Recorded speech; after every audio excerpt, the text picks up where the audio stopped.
حدیث کا مضمون ہے جو آج بھی بچہ اپنے مرحوم والدین کو ایصال ثواب کرے، ان کے رشتہ داروں کے ساتھ اچھا سلوک کرے، ان کو کسی کے ماں باپ کو گالی دے کر اپنے ماں باپ کو گالی نہ دلوائے، وہ ماں باپ کے فرما برداروں میں شامل ہوگا۔ لوگ اپنے ماں باپ کو گالیاں دلواتے ہیں، کیسے؟ صحابہ نے کہا حضور اپنے ماں باپ کو کون گالی دے سکتا ہے؟ اللہ کے حبیب نے فرمایا دوسرے کے ماں باپ کو گالی دیتے ہیں لوگ، پھر ان کے ماں باپ کو گالی دیتے ہیں۔ گالیاں دینے والوں ماں بہن کی گالیاں دیتے ہو، زبان لٹک نہیں جاتی؟ اس لیے دی اللہ نے زبان، اور پھر سامنے سے کیا ہوتا ہے؟ تمہاری ماں، تمہاری بہنوں، تمہارے والد کو گالیاں پڑتی ہیں، اچھا لگتا ہے؟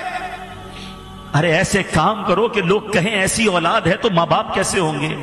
اتنا پیارا بیٹا، ایسی پیاری اولاد، ان کے ماں باپ کو اللہ جنت نصیب کرے۔ ایسے کام کرو نا کہ ماں باپ کو قبر میں بھی رحمتیں اور دعائیں ملیں۔ اگر آج کوئی چاہتا ہے کہ اپنے ماں باپ کی روح کو خوش کر لے، خوب ایصال ثواب کر، نفل نماز پڑھے تو ماں باپ کے نام پر ثواب بھیج دے، ذکر و اذکار کرے، ماں باپ کی بارگاہ میں نامہ اعمال پیش ہوتے ہیں، یاد رکھنا گناہ نہ کیا کرو۔ ہمارے گناہ جب ماں باپ کے پاس جاتے ہیں تو ماں باپ غمگین ہو جاتے ہیں۔ خوش نصیب ہے وہ ماں باپ جن کی اولاد نمازی ہے، عبادت گزار ہے، دین کا کام کرنے والے، صدقہ خیرات کرنے والے ہیں۔ جب ان کے پاس بچوں کے اعمال جاتے ہیں تو قبر میں خوش ہو جاتے ہیں۔ ابھی بھی دکھ پہنچاتے ہیں ماں باپ کو۔ سوچے وہ بچے جو آج فلمیں، ڈرامے، گانے، باجے، شراب، جوا، حرام، بدکاریاں، بے حیائیاں، نامحرم لڑکوں کی دوستیاں، یہ ساری چیزیں ماں باپ کو جب قبر میں پہنچیں گی، زندگی میں بھی خدمت نہ کی اور مرنے کے بعد قبر میں بھی دکھی کیا۔ ارے انہیں راضی کرنا ہے تو ایسا کرو کہ روز ثواب پہنچے۔ میں مشورہ دیتا ہوں اللہ کی رحمت سے، جو بھی کہہ رہا ہوں یہ تحدیث نعمت اور جو بھی ہے یہ اپنی والدین ہی کی تربیت اور امیر اہل سنت کی تربیت کا صدقہ ہے۔ ہمارے پاس تو جو بھی ہے والدین کا ہے نا، یہ بھی ایک بات یاد رکھنا، جن کے ماں باپ حیات ہیں اور چلے جائیں، دونوں صورتوں میں ایک بات یاد رکھنا کہ آپ کے پاس اور میرے پاس جو کچھ ہے، پیسہ ہے، عزت ہے، شہرت ہے، مقام ہے، واٹ ایور، یہ سب کچھ ماں باپ کا ہے۔ کبھی ماں باپ کو یہ نہیں کہنا یہ میرا ہے، آپ کا ہے، میں نے کمائے ہیں، یہ میں نے گھر بنایا، ابو آپ نے کیا دیا تھا؟ آپ کو غریب تھے، نوکری کرتے تھے، کاروبار میں نے کیا۔ اللہ اکبر!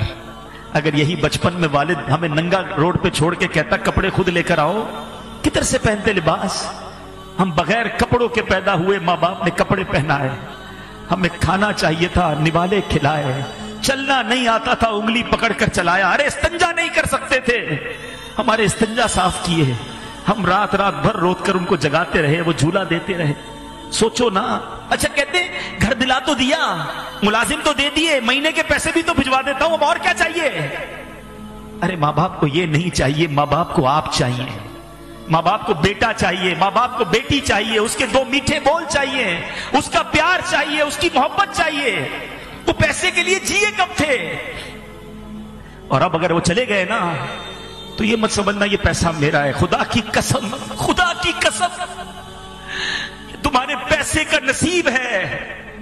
اگر تمہارا پیسہ ماں باپ کے لیے کسی جگہ استعمال ہو جائے، ماں باپ پر خرچ ہو جائے اور زندگی میں خرچ ہو جائے، تو خوش نصیب ہے وہ بچہ کہ کبھی ماں باپ کو کچھ لا کر کھلائے، کبھی ماں باپ کو کچھ اچھا پہنائے، کبھی ماں باپ کو کوئی تحفہ دے۔ اس سے زیادہ خوش نصیب کوئی نہیں ہے۔ ساری زندگی جنہوں نے مجھے پہنایا، جنہوں نے کھلایا، آج اللہ نے موقع دیا کہ میں ان کو کچھ پیش کر سکوں، اور اگر اس وقت نہ کر سکے، اللہ نے بعد میں مال دے دیا ہے، اللہ نے بعد میں نواز دیا ہے نا، تو آج کر لو نا، بھیجو نا ثواب انہیں، صدقہ کر کے، خیرات کر کے۔ مشورہ دیتا ہوں ماں باپ کے نام کی مسجد بناؤ، اللہ نے دیا ہے نا، اللہ بڑا کریم ہے، صرف ماں باپ کو ثواب نہیں ملے گا۔ اللہ کے حبیب فرماتے ہیں جو اللہ کے لیے مسجد بناتا ہے، اللہ اس کے لیے جنت میں گھر بناتا ہے۔ ماں باپ کو بھی ثواب ملے گا، تمہیں بھی جنت میں گھر مل جائے گا۔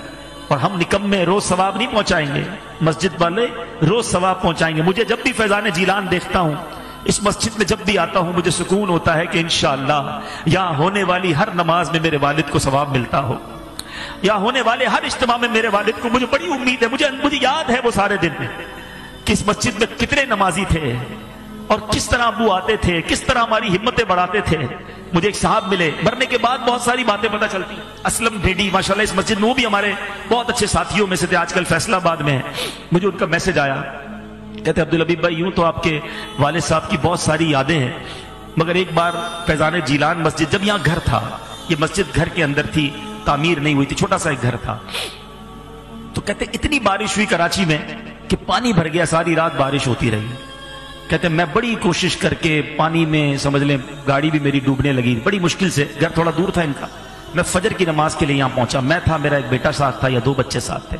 کہتے مسجد میں آیا، کوئی نہیں تھا سوائے آپ کے والد صاحب کے۔ یہ اب بتایا انہوں نے والد صاحب کے انتقال کے، بولا اکیلے آپ کے والد صاحب بیٹھے تھے اور انتظار کر رہے تھے کوئی نمازی آ جائے تو ہم جماعت سے فجر ادا کر لیں۔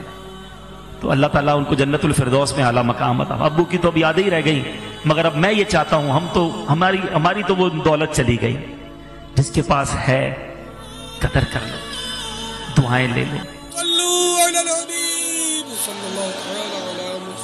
مجھے اپنی اور ساری دنیا کے لوگوں کی اصلاح کی کوشش کرنی ہے۔